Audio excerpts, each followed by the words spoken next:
I don't know who he's talking about, but he ought to fire him quick as he can. My name is Mark. I am a sexaholic.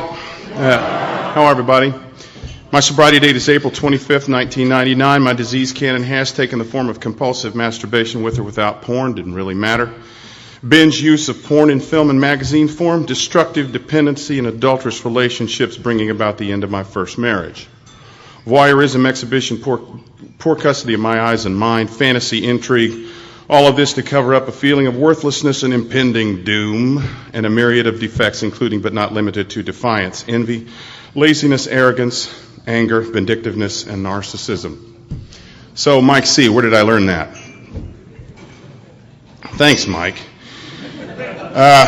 I want you to know that since my first convention back in 1994 in Syracuse, I've wanted to be here. I've wanted to do this. I guess the lesson would have to be there that you need to be very careful what you wish for, because you just might get it. It's a joy to look into your faces. I would like to say, first of all, my personal gratitude to the New Jersey Intergroup for this amazing honor. I'm grateful to SA for being big enough to become my higher power for a time until I could find one of my own. I'm grateful to Roy K. for starting this unbelievable fellowship. I'm grateful to all the sponsors I've had over the years, Stu K., Skip, Stephen O., Jess L., Todd F., and Robert M. So that I can use the majority of my time to get to the benefits of recovery and solution and to avoid the horrors of yet one more drunk-a-log, I'm going to give you my bottom four. The events in my sexaholism career that told me that I was powerless over lust. And then I want to get to my bottom. This is a pretty powerful bottom, so to speak. But first I want to give you the events that led me down this path where I had come to believe that lust could restore my life to sanity. Thank you for getting that joke. I really appreciate that. Because we could have a problem. Have an entirely new group. I remember the first time I viewed porn like it was yesterday. I was 8 years old, and a young man brought one of those brand name magazines out onto the playground, and I saw her. I saw the superwoman. I saw the fantasy woman of a lifetime, and I knew that I had to have more of that, and she would restore my life to sanity. And I didn't know what that was. I didn't know whether it was the woman or the pictures. And just to hedge my bet, I went after both. The second thing I did was I learned to masturbate by 7th grade, and I couldn't wait to get home from school to do it again. And I had this sneaking suspicion that it had to be wrong, and I didn't know why. So therefore, I had this double thing. I was both shameful and exhilarated by my new secret life. I had sex for the first time in high school with an older girl, and I thought, yes, this rocks. Now, let's do it right. Thank you. Thank you very much. And I proceeded to try to seduce and have sex with every woman I took out, met, or became remotely acquainted with. Now, powerlessness. Thank you for that, too. I appreciate that. Along with the desperate shame of masturbation came the case of the if-onlys.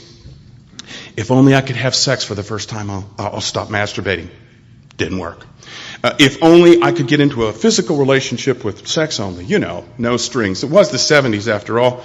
I'll stop masturbating. If only I can get into a meaningful relationship, I'll stop masturbating. If only I can get married. If only I can have a kid, if only I can fly to the moon, if only I can win $1 million in the lottery, whatever it was, I just wanted to stop masturbating, and none of them worked. Not one single one of them worked. I didn't know I was powerless yet. Adultery.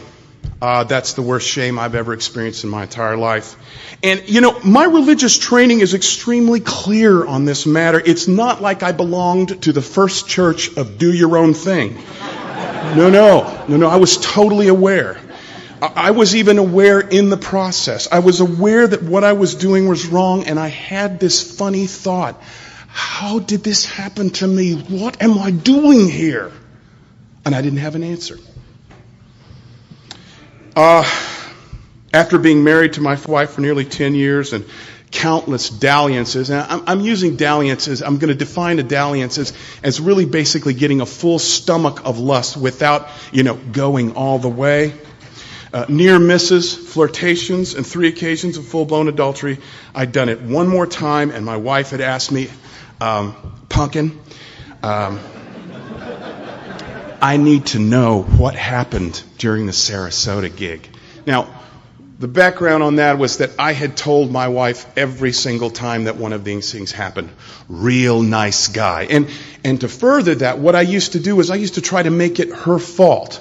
I was a real prince, ladies and gentlemen. Just a quality individual. And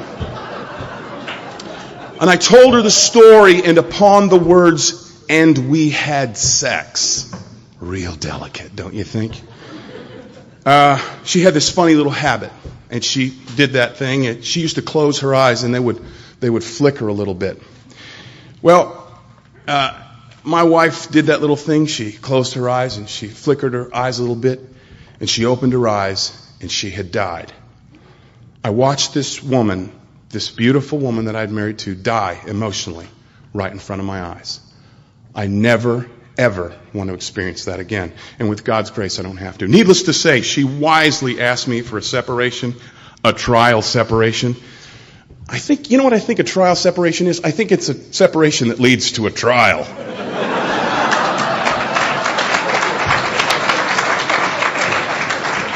Just a thought. But we separated shortly thereafter, and she wisely divorced me a few years later. Now, the fourth thing on my list was kind of the scariest. For some reason, being an adulterer, I guess I could handle that for some reason, because it sort of made me a stud. But I had masturbated to the point to where I drew blood. And I don't know, there's just something very strange about that. And I couldn't handle it. And this is where I consulted a friend that's not in the program today, and he asked me not to use his name. Rookie. He's a spiritual friend, and he belongs to my spiritual tradition. And I kind of talked to him. I said, I got this problem with, the M thing. I don't know, can we talk about it? Yeah, we'll talk about it. And he said, I used to do that. I thought, oh, thank God. Wow. I thought, see, I'm normal after all. Because all I need is somebody to validate me one time, and I'm back off into the tracks, right? But not this time. This guy told me, he said, there was a year where I was working away from home, and my wife was living such and such place, and I was living in such and such place, and I just thought that would be an easy second, a substitute, if you will. I said, okay, well, so how many times did you do it? I got to know numbers, okay? I don't know what that's about. And he said, I don't know. I didn't count them. I said, well, can you approximately? He said, what did you think I did? Put notches on the bedpost? What's the matter with you? I said, come on, just humor me. Oh, I don't know, 30? I said, in a year? He said, yeah. I don't know. And I said, man, I'm lucky if I do it 30 times in a month. And he said the most profound thing then. He said, huh. Yeah, it was quite a moment for us both. Huh. Well, that must have meant something, because I said, well, maybe I need some help for that. You said, maybe you do. Well, so what happened next? By this time, ladies and gentlemen, it's not easy for you to imagine, but I was homeless. I lived less than a mile from here in the back room of a Newark, New Jersey office building. And if you know anything about Newark, New Jersey, good. Don't tell me about it, okay? I used to have little tricks that I used to do in Newark. I used to walk around, and I had this certain walk that I would put on like I was something, And somebody would slow down on the street, and I'd put my hand in my vest. The stupidity of that to this day still sort of scares me. What if somebody had challenged that? I would be speaking from an entirely different place. I got into the rooms of Sexaholics Anonymous in January of 1993, and upon entering, I knew almost instantaneously I was home. I'd heard people's story, and I related to them, and I believed them, and I heard them, and I listened to you, and you told me what to do. And I knew how I got this disease, I knew where I got this disease, and the relief of finally knowing what the problem was overwhelming. So what did I do then, right? grabbed on it with all I had, and I worked a great program. I don't think so. I went to a whopping 1 meeting a week. I was working the gift of Steps of A.A. My sponsor was a man named No One. And I had done this magical mathematics, and I could go without masturbating for 4 days on a meeting. And I magically added that up, and I figured out that I'd have to only go to 2 meetings, and I'd have 1 day credit. Well, see, I can figure this out. I know what to do. You tell me what to do, and I'll do it. Well, guess what? I started doing the deed every 3 days. Cunning, baffling, and powerful, right? Well, I was working this half-baked program while practicing the principles of my previous program of lust, and continued to worship the power greater than myself, lust, and continued to practice these principles in all my affairs. And thank God I finally hit a bottom. I had a job that took me overseas, but was quite certain I was out of danger because it was spiritually based. Isn't that sweet? Cunning, baffling, and not powerful. My disease does not care, ladies and gentlemen. It does not care. My pheromones were pumping like a garden hose. And I acted out on September 1st, 1993 with this incredibly strange woman who professed a similar spirituality, and I crossed yet another boundary. She was a newlywed, and I got to live with that. And I'd hit a bottom of just an unspeakable bottom. And on that day, I had decided I was going to kill myself. And I had a weapon in the house that I was going to use. It was a .22 rifle. And I had ammunition, and I was making that decision. And the only reason, one of the very few reasons that I didn't do that thing, was that I'd heard a story on the newspaper, on the news. Some guy had tried to do it. He had put the barrel of the gun in his mouth, and he had pulled the trigger with his toe. And he had missed the part of his brain that killed him. And the tragedy there is not that he missed the part of his brain that he had killed him. I mean, look, I've got a problem bad enough. I don't have a huge brain in here. So it's a very small caliber bullet. You do the math on that one. The problem was that the very people he was trying to save his tragic existence were the very people that were condemned to change his diapers for the rest of his life because he was a vegetable. And I made a few phone calls instead. I made a few phone calls instead of killing myself. One of them was this very guy I spoke of, and one of them was one of my sponsors. And one of the ladies that I met probably 4 days into my recovery is here tonight, and I can't thank her. I won't thank her. I've already thanked her earlier, and I don't want to mention her name because it'll embarrass her. But I realized for the first time that women were not my problem. I was the problem. That was one of the first things that I learned when I got in this problem. And if you're new, learn that now. Save yourself a hell of a lot of problems. You're the problem. I'm sorry to break it to you. Okay? I'm just trying to make it easy on you. I began this working a weird program. It was not a perfect program, but it was something. I called this one guy, this same guy, 1 to 5 times a day. No talk of sponsorship, just accountability. And we would check in. We started checking in with this extremely complicated thing. I'm willing to do whatever it takes today to stay sexually sober, including but not limited to phone calls, prayers, kneeling if necessary. You know the shoelace trick? Where you actually get down and pretend you're tying your shoelaces so nobody will know that you're actually praying. And this agreement ends at the end of 24 hours, and at the end, I may choose to pick up again. That wasn't working. And after a while, we shortened it to 24 no matter what. And that worked for us. 10 seconds on the phone, and I was ready to face my day. 24 no matter what. And you know, if you're new and you're scared of having a sponsor, I don't blame you. He told you. If you want a medium ground where you can get your feet wet and find some guy with a little bit of time or the same time as you and you two guys call each other every day and just commit to 24 hours. You can do this program for 24 hours. You know what? That's what everybody has to do. It's a 24-hour program. Even when you find a sponsor, keep it up. You'll get pissed off at each other. You'll screw it up. You won't tell each other the truth, but you will get sober. 24 no matter what. I got sober, but that guy didn't make it. And I miss him. He stopped calling and did things his way and stopped talking about less. Well, I finally got a sponsor, a legitimate, true sponsor, and I went to the convention in Syracuse in 1994, and I had a whopping 90 days. I met my future sponsor, the Bozeman Hammer. Thank you, Nancy, for knowing that name. I gave him that name. Thank you, Jess. Jess is here, by the way. I asked him to attend. Jess L., who in February of 2000 fully recovered from his disease and went to the big meeting in the sky.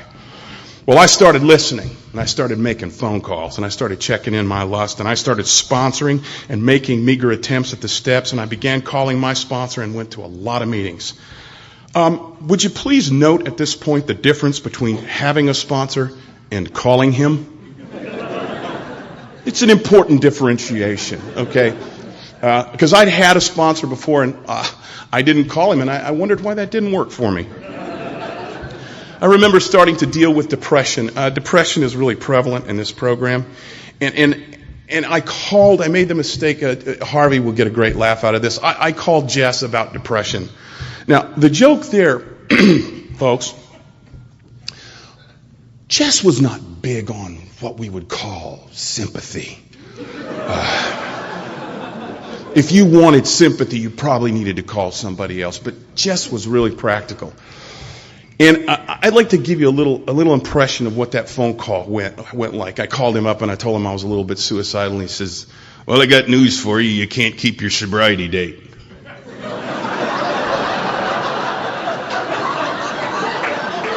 What?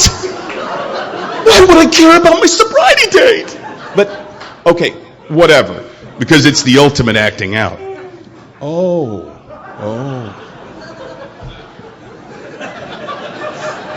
So then I said, so then he says, so do you live in an apartment complex or, no, I remember what he said. He said, you want to keep this depression or you want to get rid of it? Oh, listen, I'd really like to keep it for a while. Because I'm really enjoying this. It's a great time. No, I didn't say that because I knew that I would be wounded severely, emotionally, physically. Oh, it's a horrible mess. And I said, I'd like to get rid of it. He said, okay, good. Would you live in an apartment or you live in a house? I said, well, Jess, what I wanted to say was, well, Jess, I just moved into a $3 million mansion and I'm just having a great time because early recovery is so profitable. I had the spirit of sarcasm. What do you think? I said, I live in an apartment complex. He said, well, I'm going to tell you what you want to do. I want you to get yourself a black trash bag and I want you to go outside and I want you to pick up trash.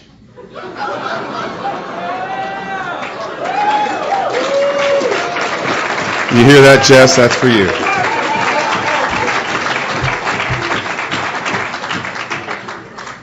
The only deal is you can't get caught. You have to sneak around like you did in your addiction. I said, why? Because of your damn grandiosity, that's why. Good point. So I said, okay.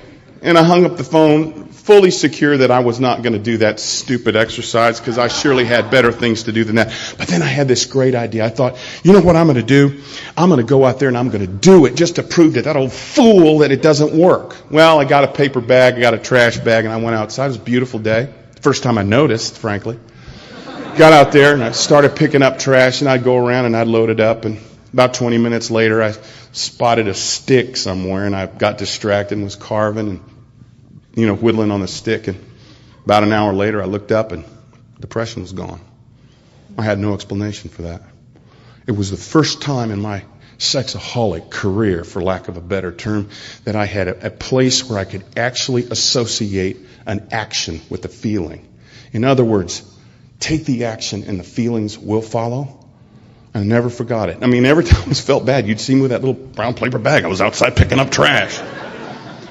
My career turned around. I have no explanation like this. I'm an opera singer. Most of you know that. And I was unemployable and I was unemployed. an arrogant sexaholic as an opera singer, unemployed. Oh, what a concept, huh? And listen, this is the performing arts. You got to know it's bad if in the performing arts, I'm too scary for them.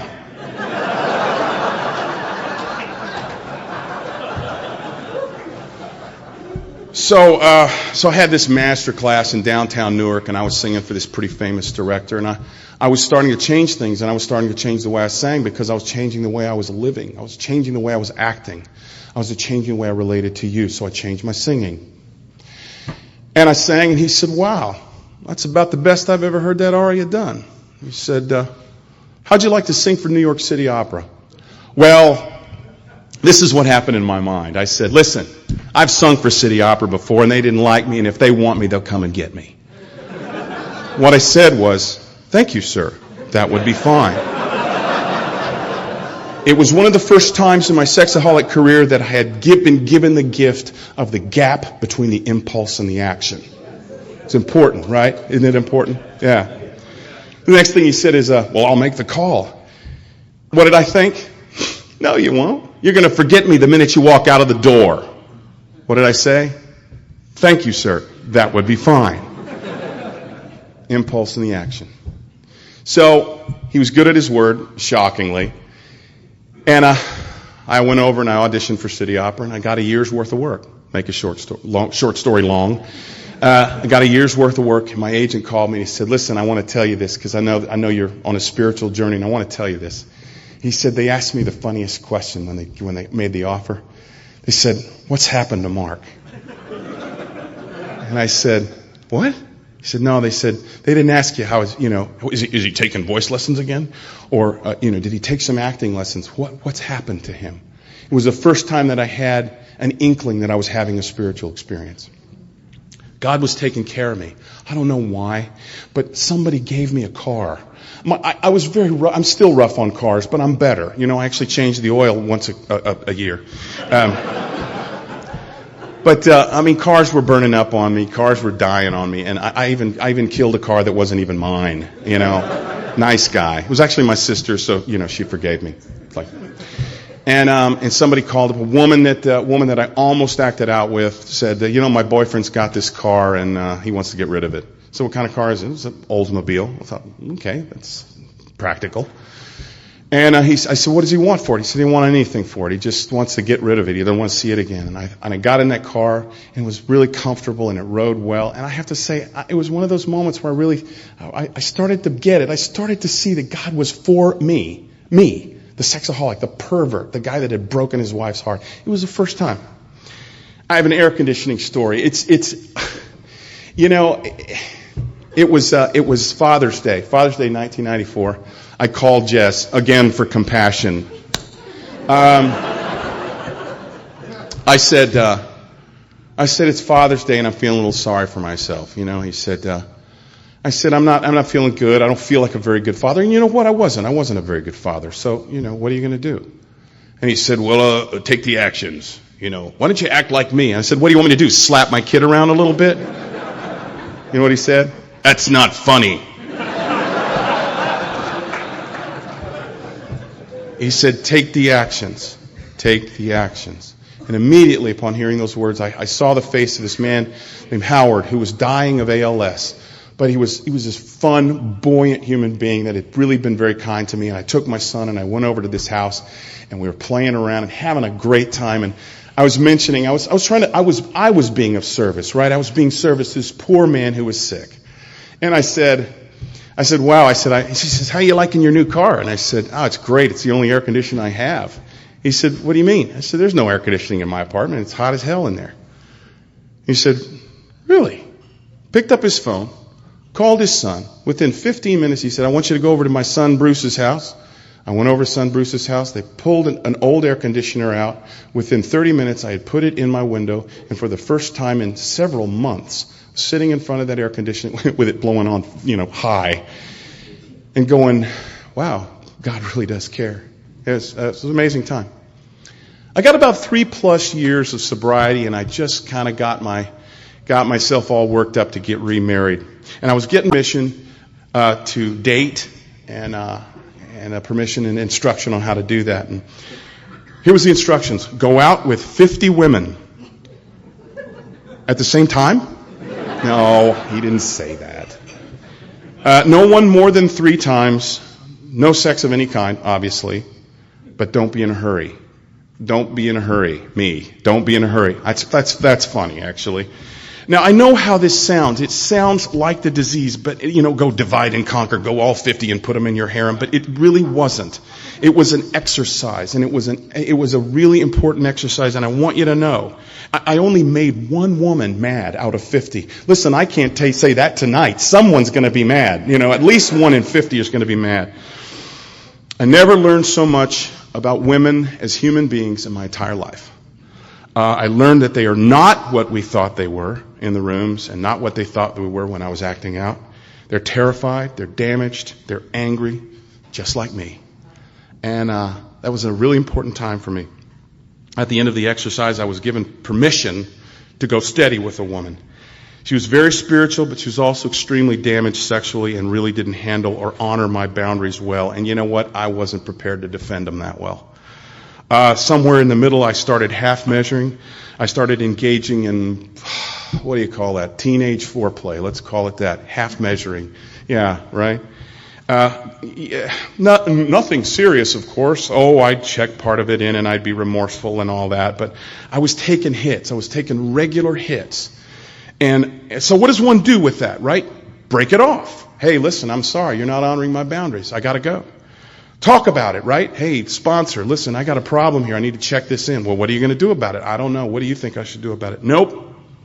Cunning, baffling, powerful. I keep these little half measures to myself, little stores of lust that I needed to get through the day. And in one of those half measure sessions with this person, and I'm quoting a person in this room with this, I had one of those look ma, no hands orgasm. My body had had enough of this unspeakable torture. The relationship did not survive. Neither did my sobriety date. There was no way I could keep it. There was no way I could justify it. I called a lot of people and I checked it in. I went to 90 meetings in 90 days, including the Daytona Convention of 1988, where I met some of the people in this room. And I started supplementing with AA meetings. And with the help of a member of this fellowship, and the following statement, which was heard on the tape. Let me see if I can do this right. If you think you can drink in this program and stay sober, good luck. He's sitting very close to here. I won't embarrass him. I checked it in with this person. I checked it in with a member of this program, and I said, listen, this is what's going on with me. This is what my drinking does. And he said, you don't need to say any more. You need to get into AA. Well, I did. And later, and I've enjoyed that sobriety for quite a long time. Later, I went back over the steps and see where I'd gone wrong in the relationship. Okay, it was easy to blame her. That's what I've done all my life. It's your fault. It's not my fault. It had all come down to personal powerlessness. I had said in my heart the 4 most dangerous words any sexaholic can ever utter in his whole life. You know what they are? So let's all say them together. I can handle it. Right? I had come to believe that a power greater than myself could restore my life to insanity and excitement. And I made a decision to turn my will and my life over to the care of lust as I understood it. Well, in this process of coming off the drug again and a newfound powerlessness and accountability, I prayed a prayer regarding relationships that I'll never regret. And it kind of went something like this. God, my picking mechanism is clearly broken. I am asking you to pick someone for me because I don't want to live my life alone. I'm willing, but I don't want to. And as a seal of this covenant that I'm making with you not to pick for myself, at the very first sign of a relationship, I'm going to run like my backside is on fire. But as long as we're doing business, I'd like to give you my wish list. Why not, right? I got his ear. I might as well ask, Ask and you shall receive. And I made this absolutely impossible wish list for a woman because I knew what I needed. I thought I did. But I was willing, and I was willing to take what God had for me. And I have to say the wisest thing I did was I tagged my prayer with these words, and I strongly advise this. Nevertheless, higher power, thy will, not mine be done. Within 7 months of that prayer, I met my wife of 8.5 years, who has borne me 3 beautiful sons. I could not have done that without this program. Now, here's where things got a little dicey. Remember, I had a whopping 7 months of sobriety, and I'd met this wonderful woman who met every one of my wish list requirements and then some. Shared my spirituality and was seemingly the one. But I only had 7 months. So I talked to the people in the program and asked them about it, and everyone said, hey, listen, you've had a slip. This is not good. You're just not ready for a relationship. So after meeting this woman and taking direction, I ended the budding relationship with a phone call which went something like this. Hey, listen, I'm not trying to lead you on or anything, but I'm just not ready for a relationship. To which she responded, that makes sense. Smart woman. And that should have ended it. That you say something like, well, see you around, good luck with your life, have a nice life, something like that. We talked for another hour and a half. Now, why? Because I wanted to lust? No, because I asked her a very important question. I wanted to know who her higher power was and how her relationship with her higher power. She gave me the most profound answer that I've ever heard, and I hung up the phone, and I knew that the obsession was gone, and I knew that lust was gone, but was replaced with the sweetest sensation of selfless love I've ever felt. And I still have that to this day, most of the time. So what am I supposed to do? What is one supposed to do? So remember the guy from California? Remember the guy I talked about from California? Well, I asked him, he helped me the one thing with the, masturbation thing. I might as well ask him one more time. He gave me some very interesting counsel. He said, why don't you fast and pray? See, he had been my spiritual advisor for years, and everyone had said to dump her, and I had. But I had this thing in my heart, and it wasn't going away. So he suggested a time of fasting and praying. And I didn't know what that was. What is fasting and praying? Was that like you don't eat donuts? Or what, you don't eat corn chips anymore? I don't know what that is. Well, I got a little bit, and he began to tell me that every major discipline, every major religion has fasting in it. Thought, okay, that's good enough for me. I'll do what you say. Took a time of fasting and prayer. And I took down an ancient text from a religion, and I began reading, and I came upon a startling passage that really spoke to me. And I can't say it here for obvious reasons, but suffice to say it was no accident. I heard God's very, very quiet voice instructing very quietly to proceed with caution. Caution. What is that actually, caution? Do you know? I don't. But I was given instructions. Daytime dates, dating in groups, walks, golf, low pressure stuff, right? Well, the love was growing, and I finally had to break down and tell my sponsor, listen, I have decided to date this woman. He fired me. And after a while, and after some resentment, I saw that was really his only option. I had told him nothing else. I just simply dropped the bomb, and I said, listen, I'm dating this woman. Merry Christmas to you and your friends. I'm dating this woman. So I had to go searching for a sponsor, and no one would sponsor me through this. Well, I copped this secret resentment against the program and decided to go it alone. My present sobriety date is extremely close to our wedding anniversary. Whoops. After we were married for some time, I just could not make myself to go back to SA. Resentment, I didn't want to count days. Besides, I was actually very happy, and I was sober by SA's definition. I wasn't experiencing lust that I knew of. So I began staying sober from lust, sort of, kind of, on meetings, on AA meetings, and that worked for a time. I even got an AA sponsor who is still a very dear friend of mine. In fact, he sends me a lot of guys from AA who he knows has lust problems. But God had some other plans. He wasn't done with me yet. I was on a job in the beautiful city of Charleston, South Carolina. Wow, no applause. Usually that gets, thanks. One guy. Come on, Charleston, you can do better than that. That's lame. I was with my pregnant wife, my 2-year-old son, and my mother-in-law, all living in a little 2-bedroom beach cabana about the size of that table right there. Tight quarters. Needless to say, proximity was beginning to take a toll on my serenity. So I was stuck there with that woman, you know. Remember how Roy talks about that woman? It was her. It was my mother-in-law. That's what he didn't tell you. And I decided to call... Not really. Sorry, Roy. I decided to call an SA and see if by some chance there was an SA meeting. I needed help in dealing with her. I was fine. Oh yeah, there was a little lust kicking in. I was viewing scrambled porn, but I wasn't acting out and being nasty to everyone, even though it was their fault and they had it coming.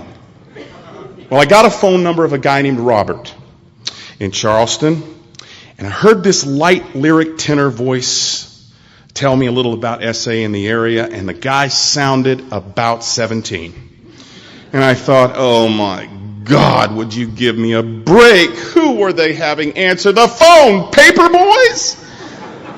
So I asked him about how much time he said, and in that light lyric tenor voice, he said about 12 years. And I thought, oh, that's just great. My addict clearly kicked in. He was about 14. He masturbated a couple of times, had a couple of pornography, and by God, he put together 12 years. What a miracle. Little problem there. Well, I attributed the buoyancy in his voice to the naivete of age, but I did accept help in arranging a ride to the meeting. Seemingly my hypocrisy knows no bounds. One of his sponsees picked me up, and we had a lovely little talk on the way to the meeting. The frustration of the first 90 days was clear, and of course I chimed in with my experience, strength, and hope. Such that it was. We arrived at the meeting location, and I got out of the car, and there he was. I spotted this tall, graying man with the thickest glasses I have ever seen in my life. And as handsome and as vibrant a man as Robert is, he is not, and I do repeat, not 26, by a long shot. But if any of you know him, you can verify what I'm saying. His skin was translucent. His eyes were jumping out of his head, and he did indeed have the voice of a young adult male in his mid-20s. Friends, his lights were on. And someone in this program used to call that the SA shine. And some of you have it right now. And I wish you'd stop it because I can't see anything. Shortly thereafter, he and I sat down to a lunch, and I asked him to be my sponsor. And he explained to me what his understanding of sponsorship was, and he told me very simply, we are going to work the steps. He had a southern accent. I don't know if you knew that. I'd worked them before, so that wasn't any big deal. I'd work them again, be no big deal. Might learn a thing or two. He read me the little pamphlet on sponsorship, and we made an arrangement to start the steps in a few weeks since he was finishing up with another guy. Okay, fine. This was about the summer 2002. And we started working the steps, and after a few hits and misses, like I'd call late, and I wouldn't have the appropriate literature in front of me. And, this man, I have to tell you about him, he has real boundaries, and I was expected to honor them, or I would hear a dial tone. I heard a couple of those. And the goal, you see, is not sobriety. Sobriety is the foundation. The goal in this program is a spiritual experience, as mentioned in the big book of Alcoholics Anonymous. And if you want a great description of what that is, and you're new and you're confused about a spiritual experience and you think it's some kind of a sudden upheaval, no. I want you to go to the big book of Alcoholics and turn to the appendix and look for the heading that says spiritual experience and read that. So here's what we're going to do. We're going to work one step a week. And I was expected to listen to the Joe and Charlie tapes. Some of you know about those. Read the Hazelden pamphlets and the Joe and Charlie tapes that correspond with the step we're going to work. I was expected to memorize some prayers. The Serenity Prayer, the 3rd step prayer, the 7th step prayer, and the 11th step prayer. And let me tell you, that 11th step prayer takes some time. We read from the big book of Alcoholics Anonymous, where the steps first originated, and from the 12 and 12 of Alcoholics Anonymous. When I read, I was expected to change the words as we went along, further enhancing my abilities to concentrate. New thing. Drinking became lusting or acting out. Alcoholic became sexaholic. Bacchus became Eros. John Barleycorn became Polly the Perv. That was mine. I really liked that one. Thank you. Lots of work. It was a lot of work. I needed the work. I needed the concentration. I needed to work these steps and not play around with them and mess around the periphery and see what I could get away with. So about 4 weeks down the line, came time for my fourth step, and I was given 2 weeks to finish my fourth step, and I actually finished it on time. That was one of the miracles of recovery, because that phrase actually meant something. When he said call at 7 o'clock, I did not call at 7:01 because he'd hang up on me. I called at 6:59. So it came time for the fifth step, and he graciously came up to visit me in New Jersey and stayed in our house. And we had the date scheduled. We went to a park, and we sat out on a beautiful day, and I spilled my guts. This wasn't the first time I told my story, nor was it the first time I'd read my fourth step as a fifth step. But see, my understanding of the fifth step has become a little different because it's right out of the Big Book of Alcoholics, and I'm going to read it to you. We have a written inventory, and we are prepared for a long talk. See, it's two different things. We explain to our partner, the sponsor, what we are about to do and why we have to do it. So what is that? Is that reading the fourth? I'm not sure, but I don't think so. The answer is 2 pages early on page 73. But they had not learned enough humility, fearlessness, and honesty in the sense we find it necessary until they had told someone else all their life story. Okay, that's something. And then there's this amazing little passage on page 75 that says we pocket our pride and we go to it, illuminating every twist of character, every dark cranny of the past. And what comes next is some of my favorite writing in the entire Big Book. We talk about the 9-step promises all the time in Sexaholics Anonymous. What we don't talk about is the 5th step promises. 1, once we have taken this step withholding nothing, we are delighted. Delighted? I haven't been delighted since I got Rock'em Sock'em Robots in my 12th birthday. Delighted. Wow. We can look the world in the eye. We can be alone at perfect peace and ease. We begin to feel the nearness of our Creator. We may have had certain spiritual beliefs, but now we begin to have a spiritual experience. Spiritual experience. That's the goal, right? The feeling that the lust problem has disappeared will often come strongly, and here's my personal favorite. We feel we are on the broad highway walking hand in hand with the Spirit of the universe. Now, friends, that's only the Big Book. There's 7 more in the 12 and 12, and the last one says this. Many an essay, once agnostic and atheistic, tells us that it was during this stage of step 5 that he actually felt the presence of God. The presence of God. Wow. That is phenomenal. And more times than not, and when working this step, I've seen it with my own eyes. A man will be given away his step 5, and at there's some point in it, I don't know, usually sometime it's around his fear list or something, he looks like he lost 5 pounds. His face goes flush and his eyes get misty, and it's just the greatest miracle. I wish it for every single one of you. I don't even know what to say there. I'll just leave it as it is. Now, I'm going to need your indulgence for this next part of my talk because it's a little weird. So please, if you just stay with me, I'm not meaning to be controversial or confrontive at all. This is something I got to do, and it's something I'm going to say, and you stay with me. My understanding about my 4th step was that I would tell my story and read my list if I needed to, and I needed to. I read the list to make sure that I had told all my life story. The 4th step guide of the Big Book of Alcoholics Anonymous has 4 lists. A resentment list, a fear list, a sexual harms list, and this sort of miscellaneous list called harms other than sexual. The instructions are very specific. List all the resentments, persons, institutions, or principles, and that's the list. Now, after listening to the Joe and Charlie tapes, I learned that we as Westerners read from left to right, and in the Big Book of Alcoholics Anonymous, it's not specific. But what I was instructed to do is to list my resentments, all of them, top to bottom. Just go as fast as I could and list them all. Then, the second column, I was to list the causes of my resentments. In the next column, then in the third column, that was for how it affects me, and that's usually something along the lines of the self-esteem, pocketbook, ambition, or personal relationships, including sex.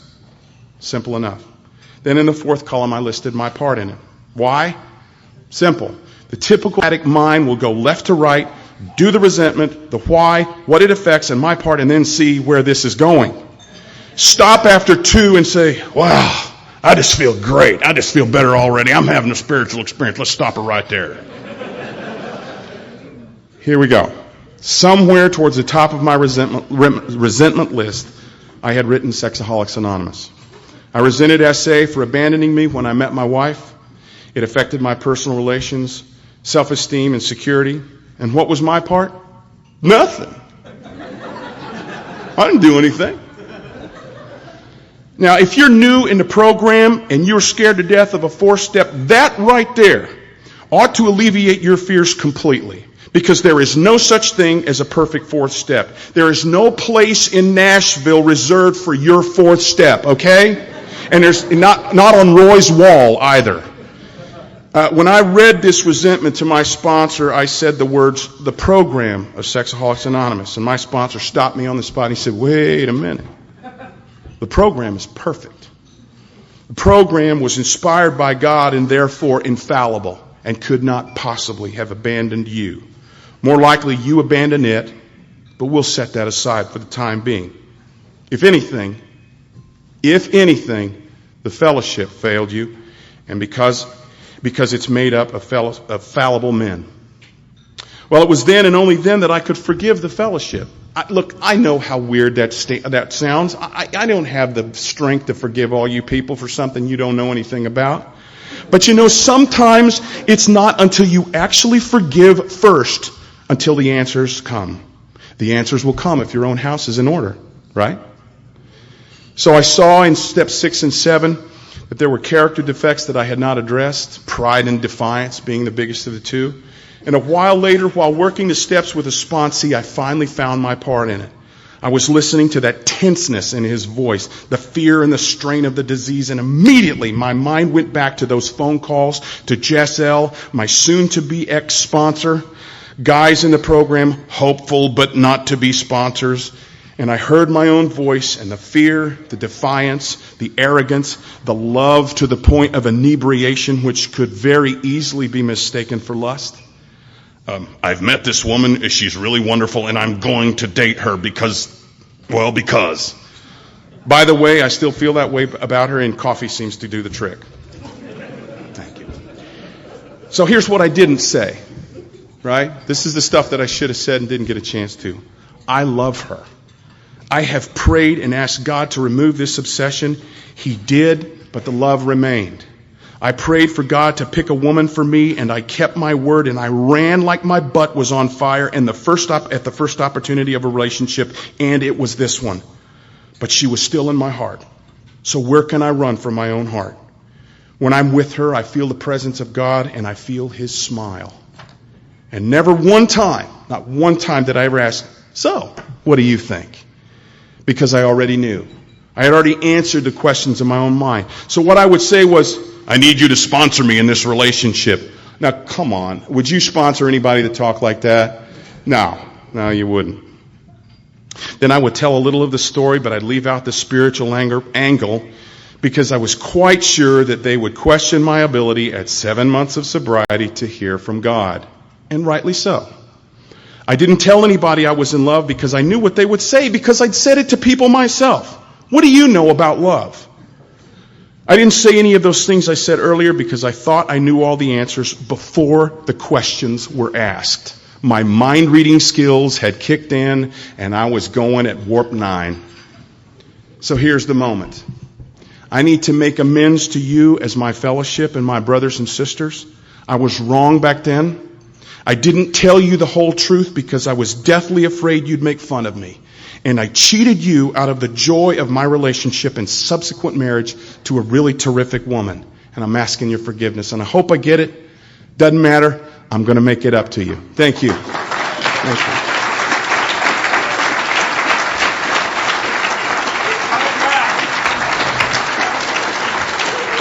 Did you hear that? Keep coming back. So moving on. So what am I like now? Obviously insane. I have the joy of working steps with men, and I'm watching them change in front of my very eyes. I've worked through the steps at least 9 times that I can count. One guy, I worked all the way through step 8, read through step 9 in less than 2 weeks, and ladies and gentlemen, that guy's still sober. I have had the joy of 12-stepping guys in my business, and folks, I work in the entertainment industry, and lust is prevalent. Most of these men, I have no idea if that seed germinated, but I'll tell you one thing, I know I planted the sucker. I travel a lot. I get to travel with my family, and I have been given the joy and the honor of spending time with men in SA and AA in Atlanta, Charleston, South Carolina, Baltimore, Washington, D.C., Chautauqua, New York, Chicago, San Francisco, Munich and Berlin, Germany, and London, England. I've shared my story in a few of these places, and best of all, the absolute best that this program ever gets, I feel like I am indeed an instrument of God. Around the spring of 2006, this wasn't too long ago, I had a job in Munich, Germany, and I got there and I was ready to start rehearsals. I was jet lagged out of my mind. I walked in, and so the general director came in. He was German, so he had a German accent. I don't know how that works. He said, "Mr. Delavan, it gives me great pain to tell you that we're going to have to cancel the first performance and probably the second. You see, we're having a strike." A strike. It's the same word. So I didn't have to ask for a translation. So hey, what does strike mean? I knew what that meant. That means I was going to lose 2 fees. And folks, I get paid per performance, so I'm losing some dough there. So I get crazy for about 10 minutes. I went out and I laid down on a bench waiting for my part to come up, and I woke up with this strange sensation that I was in the hand of God. And you know what? If God has gotten me through all of this and chooses to abandon me here, what kind of a God is He, right? So I came home. They said we will provide you with the plane ticket. I'm sorry, I forgot the German accent. So I came home, and it was a Monday night. So I got him. I said, "Honey, I'm coming home. I guess I'm going to go to the meeting tonight." So I went to the Monday night Dover meeting. I was so happy to see my friends. And there's a guy here tonight that said, "Hey, well, since you're home, why don't you come to the Wednesday Metuchen meeting and speak?" I thought, perfect. So I went out there, and I walked in, and I took my place across the table. I looked down the length of this rather large, maybe 15-foot table, and I saw a guy that's in my business that I have been praying for at least 3 years. There he was. I was about to tell my story, and I had not one inkling of fear or trepidation. I said, "Well, here we go." And I told my story, and we greet each other afterwards. I got to tell you, friends, sharing my story in a situation like that, I could have flown home. And I never felt like I felt like it was literally in God's hand at that moment in time. Let's just take a quick gander at my gratitude list. Now, these are the things that I can directly attribute to this program. We've been talking a whole lot over the weekend about the benefits of the program. I'm not saying you're going to get all this stuff. I'm not going to say you're going to get any stuff at all. But what I will tell you is that if you work recovery and recovery only, everything else will fall in line. I say that to some of my sponsees absolutely ad nauseum. I got my career of choice back. I'm an opera singer. I travel all over the world. My family travels with me. My wife homeschools. I sing amazing roles while I was acting out. I had no possibility of doing. I couldn't even dream of doing them. My voice gets better every year. I'm not being arrogant. That's just a fact. Why? Less and less baggage. Less and less lust. I have an unbelievable wife. I have 3 gorgeous boys with this woman. They are happy, and they were conceived in love. They were not conceived in lust. I have a very amiable relationship with my ex-wife. That is a miracle. I became a wood carver. Now, how did that happen? I don't have any training in wood carving. But the steps set that desire free. I worked the steps on my creativity, and that happened. I became a really decent guitarist. And I was able to afford some really nice guitars. Now, that may not mean anything to you, but it meant a hell of a lot to me. We have a lovely condominium we found by the inspiration of God and of my understanding. I have relationships with men in this program where if I called them in the middle of the night, they would be in their car before I could tell them it wasn't an emergency. Now, what is that about? That is about the program and the fellowship of Sexaholics Anonymous. In our meeting here in New Jersey, when someone has an anniversary, we ask them, "So, Well, who are you and how'd you do it? So I'm going to answer that question. How'd I do it? And the truth is I didn't really. God did it for me. The first thing I had to do was I had to hit a bottom. And if you haven't hit a bottom yet, it's very clear in the 12 and 12, the first step of the 12 and 12, you have the choice to raise your bottom. And I would recommend that you remember the pain and the progression of your last acting out spree and call that bottom and get to work. I got and I used a sponsor. I worked the steps, all of them, in order. I pray and I meditate every day. I had a spiritual experience. I'm having a spiritual experience right now. Friends, I'm probably going to stay sober today. Don't take bets, but I'm probably going to stay sober today. This is a great honor, and I wish it for every one of you. By the way, if there are any gentlemen from LA or the Barcelona, Spain area, I would really like to talk to you after this meeting because I'm going there soon, and I don't want to leave without phone numbers, okay? Thanks. So my hope for the future is really pretty simple. I want to have an ongoing spiritual experience. I tend to get caught up in the cares of this world. Oh my God, what if I don't get to record?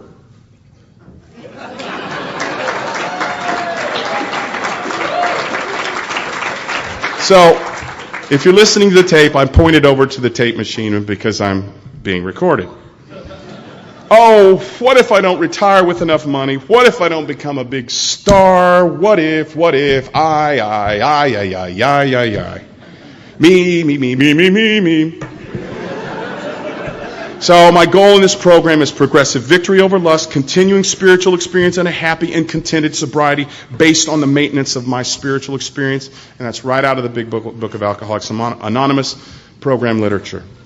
One of the 9th step promises says fear of people and economic insecurity will leave us. It does not say economic insecurity will leave us. It says the fear of it will leave us.